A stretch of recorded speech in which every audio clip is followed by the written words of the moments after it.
네, 안녕하십니까. 저는 사회보험법 강의를 맡은 노무사 이윤형이라고 합니다. 사회보험법은 공인노무사 1차 시험 중에 하나죠. 그리고 사회보험법은 1차 시험이기 때문에 객관식입니다. 그러면 저희가 사회보험법을 준비를 하면서 얼마나 효율적으로 준비할 수 있는가에 대해서 설명을 좀 드리고요. 그리고 사회보험법을 제가 강의를 하면서 중점을 듣고 그리고 어떤 부분에 중점을 두는지 그리고 목표하는 바는 무엇인지에 대해서 설명을 드릴 수 있도록 그렇게 한번 해보겠습니다. 자, 사회보험법은요, 총 25문제가 나오고 계시는 거 알고 계시죠? 사회보험법은 최근 5년간 출제 경향을 보면 사회보장 기본법에서 한 12% 정도가 나왔습니다. 그리고 고용보험법, 산업재해보상보험법에서 약 25% 정도가 나왔습니다. 그리고 국민연금과 건강보험법에서 8% 정도가 나왔고요. 그리고 고용산재 보험료 징수법에서 한 20% 정도가 나왔습니다. 작년 같은 경우에 보면 사회보장기본법의 3문제, 고용산재에서 7문제, 6문제, 그리고 국민연금법에서 2문제, 그리고 건강보험법에서 2문제, 그리고 징수법에서 5문제, 이렇게 징수법은 매년 한 5문제 정도가 나오고 있고요. 그러면 저희가 일단 알 수 있는 것은 중요도와 관련해서 고용보험법이 굉장히 중요하다. 그리고 산업재해보상보험법이 중요하다. 그리고 징수법이 중요하다라는 것을 알 수가 있습니다. 또 하나는 사회보장 기본법과 관련해서는 그 다음 출제 비중이 여기가 높은데요. 여기는 분량이 좀 작습니다. 그래서 1조부터 한 41조까지를 정하고 있는데 매년 3문제 정도가 나오기 때문에 이 부분도 꼼꼼히 준비할 필요가 있다. 다만 국민연금법이랑 건강보험법은 한 2문제 정도씩 출제가 되고 있습니다. 그래서 저희가 최근 출제 경향과 관련해서 확인하는 거는 출제 비중에 따른 우선순위 중심, 즉 우선순위라고 하는 것은 고용보험법과 산재법, 그리고 징수법이 굉장히 중요하다라는 것을 알 수 있고요. 공인노무사 시험을 준비하시는 여러분들이 모두 다 법대생은 아닐 겁니다. 법을 전공하신 분들은 아닐 거고요. 그래서 6개의 총 법으로 되어 있는데 처음에 사회보험법을 공부하게 되면 굉장히 난이도가 높구나, 내지는 공부하기 싫구나 라고 하는 거를 느끼실 수가 있는데요. 자, 법은요, 기본적으로 도덕의 최소한입니다. 그래서 법에서 규율하고 있는 것은 기본적으로 논리적으로 구성되어 있기 때문에 충분히 이해를 하시면 사회보험법과 관련해서 제가 목표하는 방향은 90점 이상입니다. 즉, 제 강의를 듣고 사회보험법 객관식 문제에서 2문제 내지는 3문제 정도는 굉장히 지엽적으로 나올 수 있기 때문에, 또는 객관식 시험의 특징상, 모든 시험의 특징상 실수가 있을 수 있기 때문에 한 2~3문제 정도는 틀릴 수 있지만 최소한 90점 이상을 목표로 제가 강의를 진행한다, 이렇게 보시면 될 것 같고요. 저희 교재 또한 굉장히 잘 편집이 되어 있기 때문에 그렇게 고득점을 득하시는데 크게 어려움이 없을 수 있다. 다만 이 법에 대해서 굉장히 어렵다라고 느끼실 필요는 굉장히 없다. 쉽게 강의를 해드리겠다, 이렇게 약속을 드리고요. 두 번째,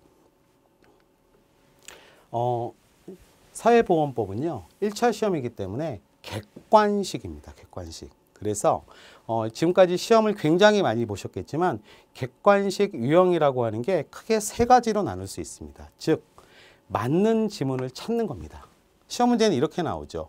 다음 보기 중에서 옳은 것은, 그러면 총 저희가 5지문이 있게 되는데 이 중에 1개는 맞는 거고요. 나머지 4개는 틀린 지문이 되겠죠. 그죠? 또 하나는 틀린 지문 찾기입니다. 다음 보기 중에서 틀린 것은, 옳지 않은 것은, 그러면 반대로 5지문 중에서 4문제는 맞는 지문이 될 거고요. 1문제는 틀린 지문이 될 것입니다.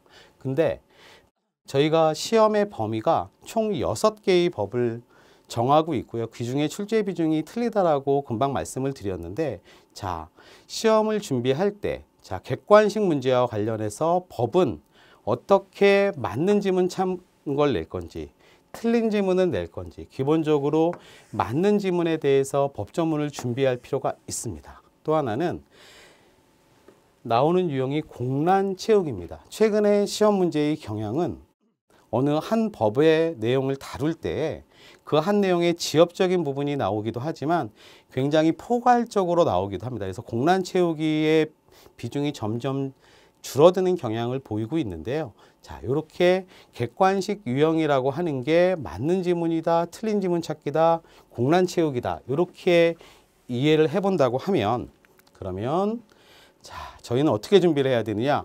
법조문 그대로 나오는 맞는 부분과 그리고 요거를 변형을 어떻게 시킬 것인가, 즉 어떻게 틀린 지문을 만들어서 객관식 문제를 출제하는가를 기본적으로 염두에 두고 생각하셔야 되고요.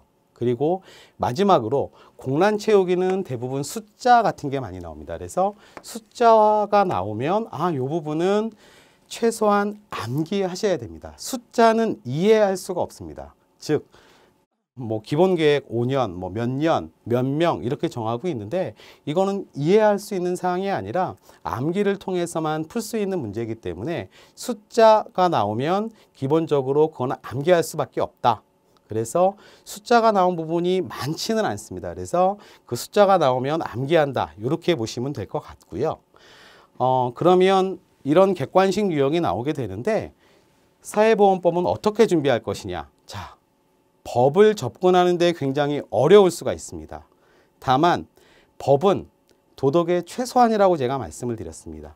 또 하나는 객관식을 준비하는 거기 때문에 법 내용 전체를 2차를 준비하듯이, 특히나 사회보험법은 2차 과목에 편제되어 있지 않기 때문에 근로기준법 같은 경우에는 객관식을 준비하면서 주관식을 더불어 준비하는 과정에서 조문 자체를 암기하거나 이런 부분들이 필요할 수 있을지 모르겠지만 객관식 준비하는 것과 관련해서는 암기까지는 아니더라도 법조문 위주로 준비하시면 법만 보시고 가셔도 기본적으로 꽈락은 면할 수 있는 과목이다. 저는 이렇게 생각을 하고요.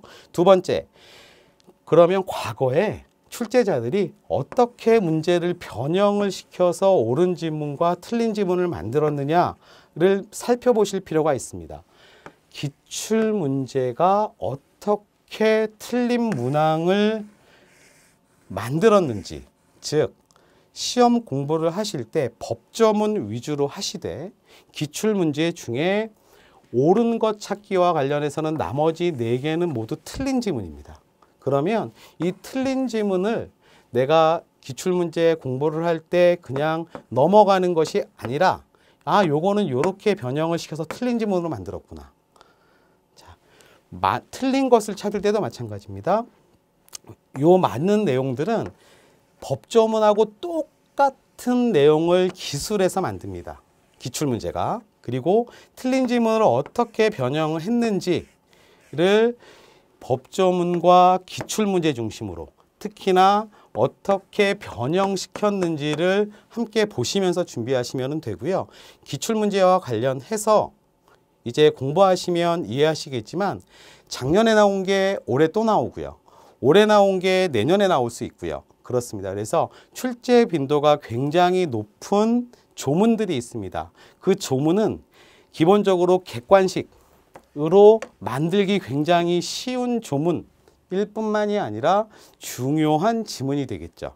그래서 법조문 위주로 하되 기출문제 중심에서 이 문제를 풀어봤더니 맞았다라고 넘어가는 것이 아니라 틀린 문제를 어떻게 변형시켜서 틀린 문제로 만들었는지를 보시면서 공부하시면 훨씬 더 효율적인 공부가 될 수 있겠다. 마지막으로 세 번째는요. 자, 저희 객관식의 지문은 총 5개로 연계가 되어 있습니다. 근데 만약에 공부량이 좀 적으면 어떤 경우가 발생하냐면 틀린 지문 찾는 건데요. 쭉 보시다가 가시면서 틀린 지문 찾기를 맞는 지문으로 오해하시는 경우가 있어요. 또는 맞는 지문을 찾는 건데 공부량이 적으면 쭉 시험 문제를 푸시다가 이게 맞는 지문 찾기였는데 틀린 지문 찾기로 오해하시는 경우가 있습니다. 그래서 수험과 관련해서 이거는 실제 시험장에 들어가서 문제를 정확히 보라라고 하는 것은 자, 이 문제가 옳은 것을 찾는 객관식 문제였는지 틀린 것을 찾는 문제였는지를 최종 답안에 마킹을 할 때 다시 한번 확인하시고 문제 답안을 작성을 한다 그러면 실수를 굉장히 줄일 수가 있을 겁니다. 예. 그래서 자, 제가 사회보험법과 관련해서 말씀을 드리고 싶은 것은 자, 어렵지 않습니다. 그리고 사회보험이라고 하는 게 기본적으로 국민의 인간다운 생활을 할 권리를 보장하기 위해서 국가가 내지는 지방자치단체가 시행하는 제도들입니다. 다시 출제 경향으로 다시 한 번만 돌아가 보면은요.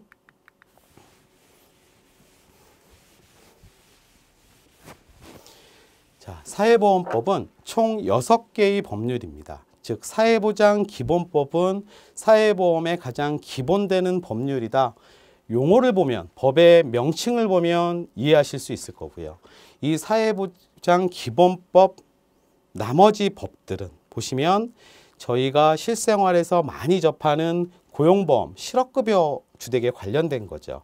산업재해보상보험, 일하다가 다치면 어떻게 보호해 줄 것인지, 그리고 국민연금법, 즉 퇴직 이후에 소득이 없게 된 경우에 국민들이 인간다운 생활을 하도록 법에서 만든 게 국민연금이니까 국민연금법, 그리고 아프다가 다치면 어떻게 보험을 치료를 해줄 것인지, 그리고 마지막으로 고용산재보험료는 어떻게 징수할 것인지에 대한 내용입니다. 그래서 자, 법은요, 객관식은요, 맞는 지문 찾기, 틀린 지문 찾기, 빈칸 채우기입니다.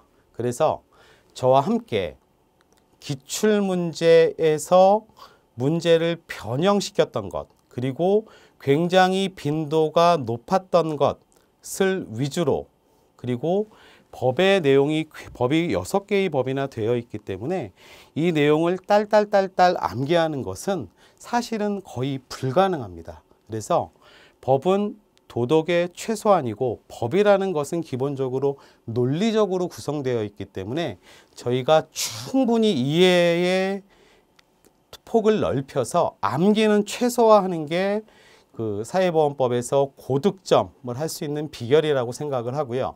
제가 최대한 이해할 수 있고, 그리고 과거에 어떻게 객관식을 문제를 내기 위해서 변형을 시켰는지 라는 부분을 집중적으로, 그리고 마지막으로 저희 교재 한 권으로 끝낼 수 있도록 강의를 진행하도록 하겠습니다. 저의 목표는 사회보험법에서 90점 이상, 즉 전략 과목이 되게 하는 것입니다. 저를 믿고 사회보험법 시험을 대비하시면 감사하겠습니다. 고맙습니다.